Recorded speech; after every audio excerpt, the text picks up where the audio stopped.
امریکی صدر ٹرمپ آج مسلم رہنماؤں سے ملاقات کریں گے۔ امریکہ اور قطر کی میزبانی میں اسلامی ممالک میں خصوصی اجلاس ہوگا۔ وزیر اعظم شہباز شریف بھی شرکت کریں گے۔ امریکی صدر غزہ میں گورننس اور امن سے متعلق تجویز پیش کریں گے۔ امریکی میڈیا کا کہنا ہے کہ امریکہ چاہتا ہے مسلم اور عرب ممالک غزہ میں فوج بھیجنے پر آمادہ ہوں تاکہ اسرائیل انخلا کر سکے۔ امریکہ کی خواہش ہے عرب اور مسلم ممالک غزہ میں اقتدار کی منتقلی اور بحالی کے لیے رکون بھی دیں۔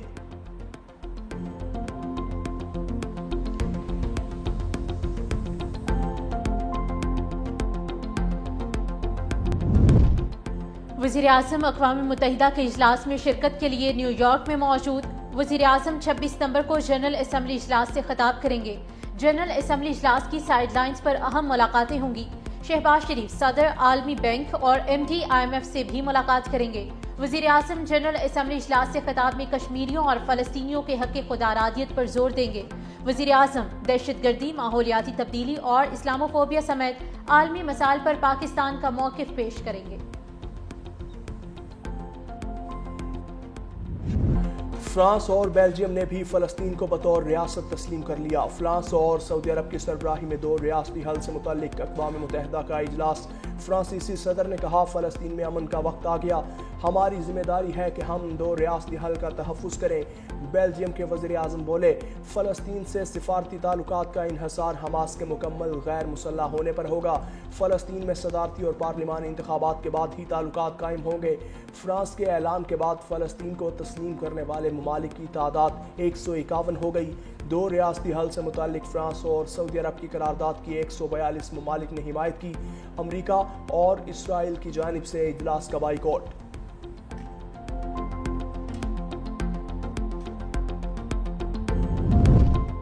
امریکہ کی فلسطین کو ریاست تسلیم کرنے کی مخالفت۔ کہا، یورپی ممالک کا فلسطین کو ریاست تسلیم کرنا حماس کے لیے انعام ہے۔ ترجمان وائٹ ہاؤس کا کہنا ہے کہ ڈونلڈ ٹرمپ سمجھتے ہیں ایسے اقدامات سے یرغمالیوں کی رہائی میں کوئی مدد ملے گی، نہ ہی جنگ ختم ہونے میں مددگار ثابت ہوگی۔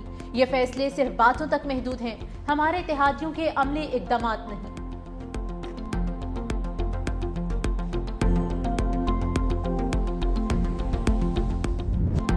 پاکستان فلسطینی ریاست کو تسلیم کرنے کے عالمی فیصلوں کا خیر مقدم کرتا ہے۔ نائب وزیر اعظم اسحاق ڈار کا بیان۔ کہا، یہ اقدام مشرق وسطیٰ میں منصفانہ، پائیدار اور جامع امن کے قیام کی جانب ایک اہم پیش رفت ہے۔ فلسطینی عوام کو ان کے جائز حق دلانے کے لیے عالمی برادری کو متحد ہو کر عملی اقدامات کرنے ہوں گے۔ نائب وزیر اعظم اسحاق ڈار کی شام کے صدر احمد الشرا سے ملاقات۔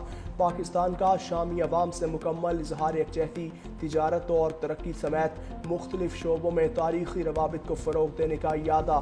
وزیر خارجہ اسحاق ڈار کی کینیڈا کی وزیر خارجہ انیتا آنند سے ملاقات اقوام متحدہ جنرل اسمبلی اجلاس کی سائیڈ لائنز پر ہوئی۔ دونوں جانب سے پاکستان کینیڈا مثبت تعلقات کو سراہا گیا۔ ملاقات کے دوران معاشی اور تجارتی تعلقات میں مزید تعاون کا اعادہ کیا گیا۔ فلسطینی ریاست کو تسلیم کرنے والے ممالک کو خراج تحسین پیش کرتے ہیں۔ سعودی وزیر خارجہ فیصل بن فرحان کا اقوام متحدہ کے اجلاس سے خطاب۔ کہا، اسرائیلی اقدامات عالمی امن کے لیے خطرہ ہیں۔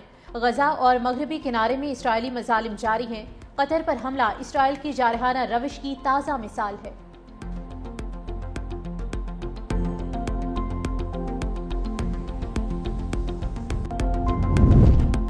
سعودی عرب کے مفتی اعظم شیخ عبدالعزیز بن عبداللہ الشیخ انتقال کر گئے۔ سعودی پریس ایجنسی کی جانب سے مفتی اعظم شیخ عبدالعزیز بن عبداللہ الشیخ کے انتقال کی تصدیق۔ مفتی اعظم شیخ عبدالعزیز بن عبداللہ الشیخ طویل عرصے سے علیل تھے۔ سپریم کورٹ آئینی بینچ میں سپر ٹیکس سے متعلق درخواستوں پر سماعت۔ جسٹس حسن اظہر رضوی نے ریمارکس دیے، کیا سپر ٹیکس کے حوالے سے ایکسپرٹس کی رائے لی گئی ہے؟ سارے پارلیمنٹیرینز کو تو اس فیلڈ کا آئیڈیا بھی نہیں ہوگا۔ گولڈ کے دکاندار بجلی وافر استعمال کرتے ہیں، ٹیکس 5000 دیتے ہیں۔ وکیل احمد سکھیرا نے کہا کہ ٹیکس لگایا جائے مگر مزید بوجھ نہ ڈالا جائے۔ ماچس کی تیلی پر بھی ٹیکس لگایا گیا ہے۔ 215 ارب روپے کا اضافی بوجھ ڈالنا غلط ہے۔ جسٹس جمال خان منتخیل نے کہا کہ اگر ماچس پر ٹیکس کم کروانا ہے تو وہ کروا دیتے ہیں، ٹیکس ریکوری ہو جاتی تو یہ اضافی ٹیکس لگائے ہی نہ جاتے۔ سپر ٹیکس کیس کی سماعت کل تک ملتوی۔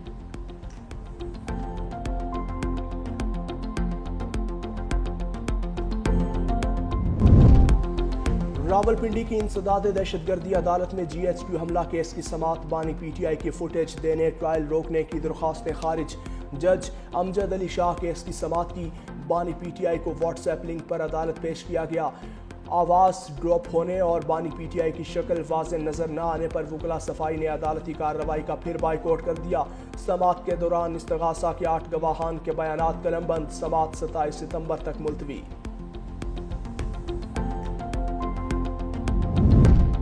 راولپنڈی احتجاج کیس علیمہ خان 29 ستمبر کو بطور ملزمہ طلب 26 نومبر کے احتجاج کیس میں عدالت طلب کیا گیا مقدمے کی سماعت اے ٹی سی کے جج امجد علی شاہ نے کی پروسیکیوشن نے علیمہ خان کے خلاف مقدمے کا چالان عدالت میں جمع کروا دیا پروسیکیوٹر نے عدالت کو بتایا کہ علیمہ خان نے دفعہ 144 کے نفاذ کے باوجود کارکنوں کو احتجاج پر اکسایا علیمہ خان کے خلاف تھانہ صادق آباد راولپنڈی میں مقدمہ درج ہے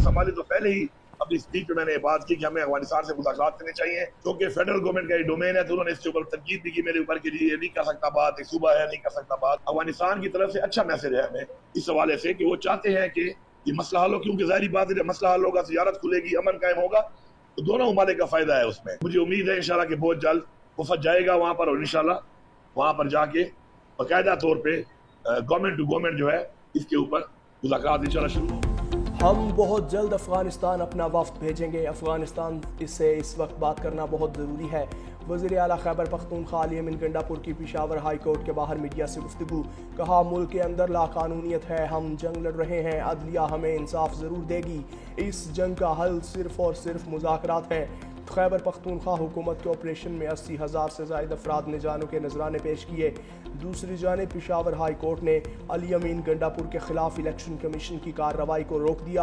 الیکشن کمیشن کو 14 دن میں جواب جمع کروانے کا حکم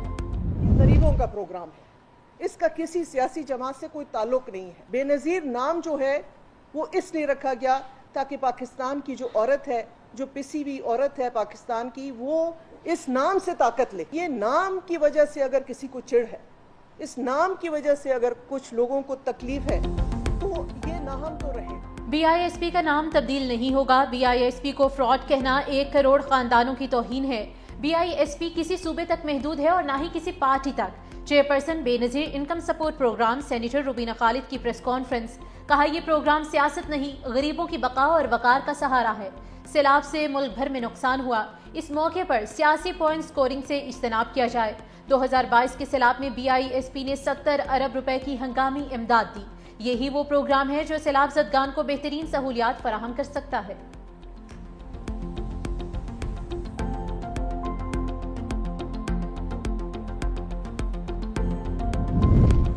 پنجاب کو ڈیم بنانے سے کوئی نہیں روک سکتا کراچی اور سندھ کا کیا حال ہے سب کے سامنے ہے سیلاب پر سیاست کرنے والوں کو دعا ہی دی جا سکتی ہے وزیر اطلاعات پنجاب عظمہ بخاری کی پریس کانفرنس کہا سیلاب زدہ علاقوں میں ریسکیو اینڈ ریلیف آپریشن ابھی بھی جاری ہے سیلاب سے 47 لاکھ افراد متاثر ہوئے جس کا گھر مکمل تباہ ہوا اسے 10 لاکھ روپے دیے جائیں گے متاثرہ کاٹ شکار کو فی ایکڑ اراضی 20,000 روپے ادا کیے جائیں گے